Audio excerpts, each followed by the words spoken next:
Hey, what's going on, everyone? This is Damron. We're playing Crash Bandicoot the N'Sane Trilogy. The compilation of Crash 1, 2, and 3, the old school PlayStation games, have arrived.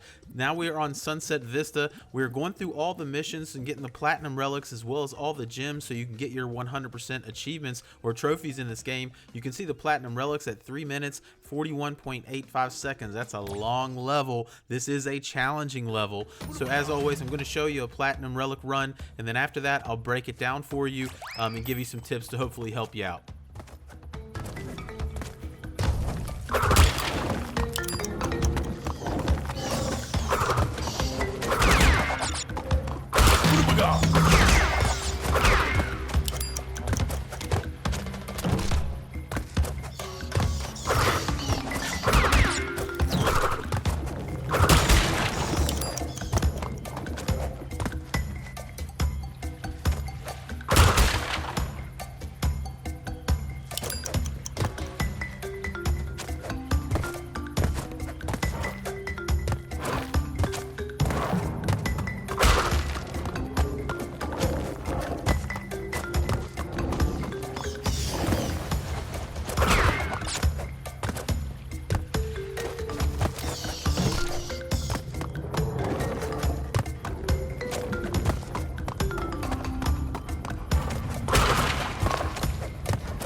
Alright, so you can see we crushed that platinum time. We got 3 minutes and 20.26 seconds, which is essentially a 21-second leeway for the platinum relic. So you got a lot of time. So if there's any part that you're having trouble on or you can't match what I'm doing, you got room to spare. Now in the beginning it looked like I'm, oh, what's he doing? He kind of missed the time clock there, but I didn't. I run forward a little bit to look at that brazier, and then I run back and grab the clock, and that gives us enough time for that fire in the brazier to dissipate. If you just grab the clock immediately when you spawn and start running, that fire will be active and you're gonna have to wait for it to actually dissipate, so you'll lose a second there.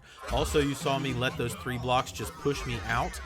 You need to be able to learn to be pushed off the ledge and jump at the last second and kind of keep going forward and jump back into that hole there. That's going to save us a lot of time not having to wait on those to actually be gone.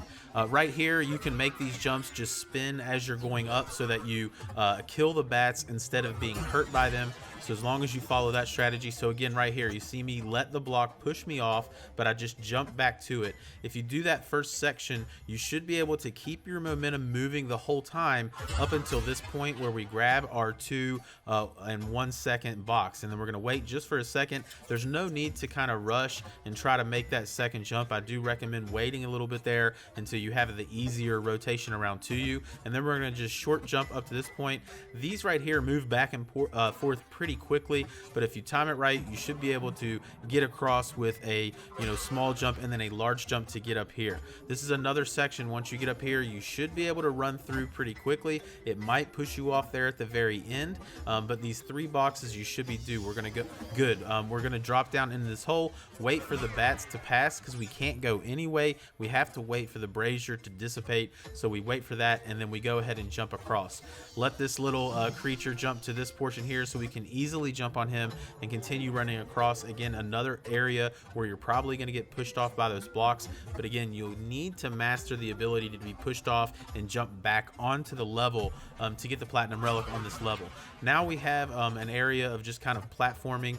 These platforms go in and out of the wall. You'll be very, very familiar with these as we're running these platinum relics. We're coming up on, we're in the second half of the game now, and things are seriously ramping up in difficulty. We have a lot of very challenging levels to go, and this is just kind of an introduction to the timing of some of these platforms that can disappear. Now, if you're fast enough, you can actually jump onto that brazier and jump over to that platform that just passed me. I, tended to wait until it was fully dissipated and then jump up because I knew there was so much time to spare. I tend to be a little safer, right? I'm certainly not shooting for like a world record or anything. I'm just trying to get the platinum one time and get those achievements, and that's what I'm here to help you to do. So I highly recommend you just wait a little bit right there until you know you can make that jump. Again, even the time that I'm showing you has 21 seconds to spare. So you can certainly speed it up if you want to. I'll tell you certain areas where you can, but that's one of the areas I'd recommend waiting. When we come to these platforms that will kind of, based on your weight and where you're jumping, and they, will fall left or right, you just want to quickly jump, but you want to land in the middle and then hop up, get to the end, and make that jump across. Now, when we get here, you need to keep going. Do not stop here. Immediately jump onto these portions that come out of the wall. These platforms are pretty critical to do quickly, because if you don't make it to those initial ones, you're probably going to wait about 5 to 6 seconds before you have an opportunity to safely cross again. So you need to roll into that part. We're going to go ahead and jump across and grab that Aku Aku mask, as well as that time box. So at this point, you should have double Aku Aku mask, which is pretty critical because I universally almost lose one always right here. Some people try to take out the bats, hit that one on the right and hit this one on the left, but I found it easier just to kind of make my way up, and if I got hit by the bats, so be it. That's what the mask is for. So let's go ahead and go up, just take the damage and move on up. Now we're going to wait for that brazier to dissipate, kill this 2 times box, and now we're going to get on these circular rotating platforms. The thing about these sections, and there's 2 of these sections, another one coming up, you really need to make these jumps on the first jump, because every time you miss, not only are you going to have to wait for another platform to make its way around, but sometimes it'll mess up the timing, especially in the second section coming up. It'll mess up the timing of making it up to the next set of platforms. So once we get up here, we're going to run across, grab that 1 second block, let this guy jump over here, and then jump on his head. You could be a little bit faster if you go up into that nook to kind of quote jump around him, but again, that's a riskier move. This is another section where if you're just keeping your pace up, you're likely going to get pushed off the mat. This is another area, sometimes I jump and spin and I don't take damage there, but if you do, that is the second part that I like to use my mask for. Okay, there's really no other areas I need the mask for other than those 2 bat sections. Here, we're going to jump up and hit this 1 and 3 second platform and immediately jump when we land on these so we can stay on top and just keep moving forward. If you don't land, if you don't land on top and you land on bottom, it's much harder to get across that section. Right here, we're just grabbing the second boxes as we're going forward. Again, you could theoretically speed that up by just hitting the boxes and using your momentum to keep jumping to the next platform. But again, I recommend a level like this. It's super long, it's super challenging.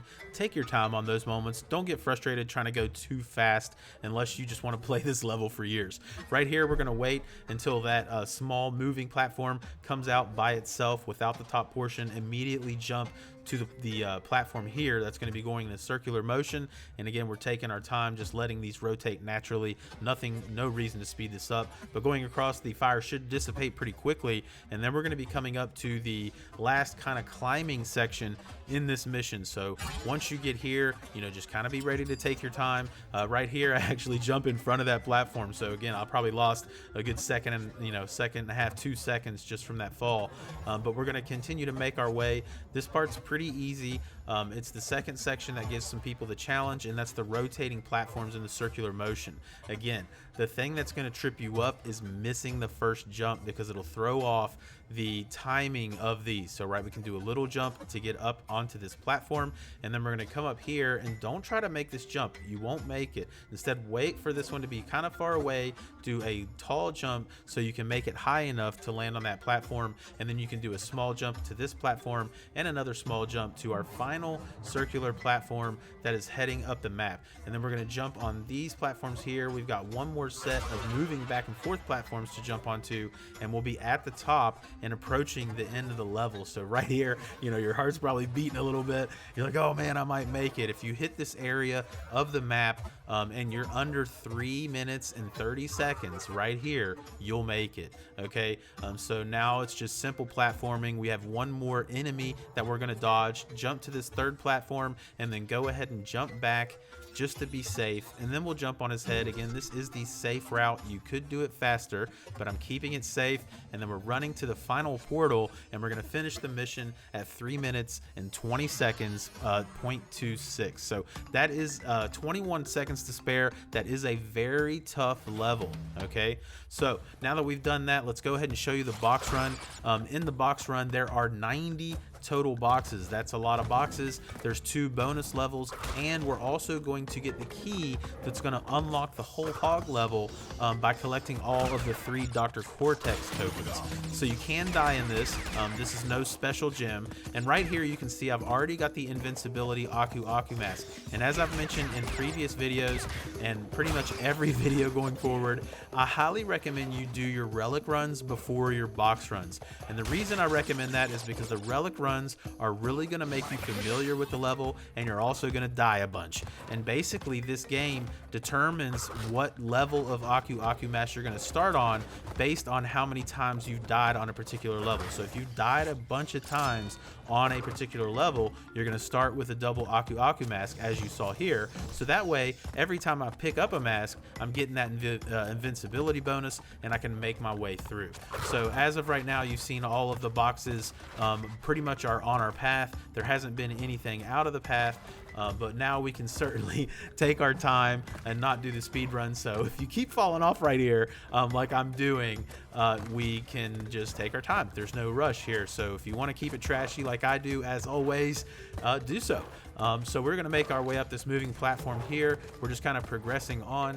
And again, we're going to wait for this fire brazier to kind of dissipate, similar to our platinum relic run.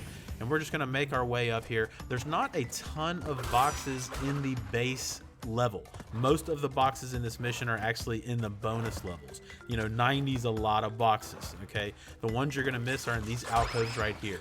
Okay, so be sure you're going up in those alcoves and destroy that apple box that's up there. So now we're kind of making our way along again, like this one. Don't get caught moving too fast, or you'll mix that box. And this is exactly what I was telling you about with the speed run. Because we had to go up there and get that checkbox, look how long I have to wait for another opportunity to cross this. That's why I said in the platinum run, when you get to this section, you just got to keep moving. You can't stop there and wait for the perfect moment. So once we get here, we're going to jump across. Again, we're getting another invincibility Aku Aku mask, so that's great. So this will make this part up here with these bats super easy. We don't even have to worry about them anymore, and we're just making our way up this level. We can jump in the fire and not even feel it. So here we are jumping on these platforms, making our way again. You see, we haven't really gotten too many boxes actually yet. In fact, we haven't gotten too many of the tokens to get to the bonus level easier, and that's going to start here. So we're going to hit this checkpoint, which is a pretty critical checkpoint because I actually messed this up, but thank God there's a checkpoint because we need to lure this enemy here and jump up from him and hit that exclamation box. What that's going to do, there's going to be a mask up there that you can grab, but also there's some boxes over here, but be careful spinning because that's our first Dr. Cortex token. So we're now picked that up. We have 1 token of each now. So thank God that checkpoint's there. If you do miss hitting that exclamation, just jump off. Don't progress any further. Just jump off and then restart that checkpoint so you can hit that exclamation box. So moving forward, we need to hit these boxes here, and because we do need to get on top of those moving platforms, as there is another Cortex token. You can see we have another token here, so now we get to this point, you're at 2 and 2. All right, so we're progressing on. After we get past that, we're gonna grab these boxes that are up in this little nook here, so don't miss those. And then we're gonna jump across, and this is the area we're gonna get our final Dr. Cortex token, which is gonna allow us to go into this bonus level right here, which we do need to do obviously for the boxes, but this is also the one that is going to get us the key that is gonna allow us to do the whole hog mission. So now that we've picked up all those tokens, let's head into the portal. As always, when we come into the bonus missions, there's always a lot of boxes in here usually, but the big thing about these bonus missions is that you can die and restart if necessary. So for any reason you didn't collect all the boxes, okay, so there's the key in 23 of 23 boxes. Don't go into that final portal. If for any reason you missed one didn't blow up, you're at 22, whatever, just jump off and die, and you'll come back out here and you'll be able to go into the portal again. So make sure you have 23 of 23 before you exit that bonus level. So now we've got our final token, and we're going to be moving up to our final bonus room here. So we're going to go ahead and jump in here. Again, same rules apply. You can die in here as many times as you want. You can try this as many times as you want to get all 16. I'll show you how to do it though. This one's pretty easy. We're just gonna hop on all these boxes and then basically hit a TNT. That's all you need to do. You don't even really need to hit these other ones. The TNT will make all of them explode, and we'll get 16 of 16. So by the time you finish the second bonus room, you should be at a grand total of 81 of 90 boxes. Okay, so that's a good part to check out. I should be at 81 of 90 by the time you finish 2 of the bonus levels. So we've only got 9 more boxes to get. Everything is pretty much smooth sailing. You know, you can see here what I was talking about in the speed run. If you know you don't go up with the right timing, sometimes you have to wait around. Like, you know, you gotta wait for these circular platforms to be in the right location. So be sure when you're doing that speed run you follow it exactly how I showed you. So we're moving up to the final section here, and we're gonna grab our last boxes. So when we get to this point, we're gonna have our final enemy who we're gonna make just jump over here and safely take him out. And then after you take him out, we're just gonna go up right here for our final 8 boxes, which is gonna spawn our clear gem. So if you've been following along and you've been doing well, you should have your relic in this level. We got a key from this level, and now we have our clear gem from this level. So I hope you guys found that helpful. Sunset Vista is a beast. It's a challenging level, and I hope you found the breakdown very helpful and you've got all your boxes, and I'll see you in the next mission, Heavy Machinery.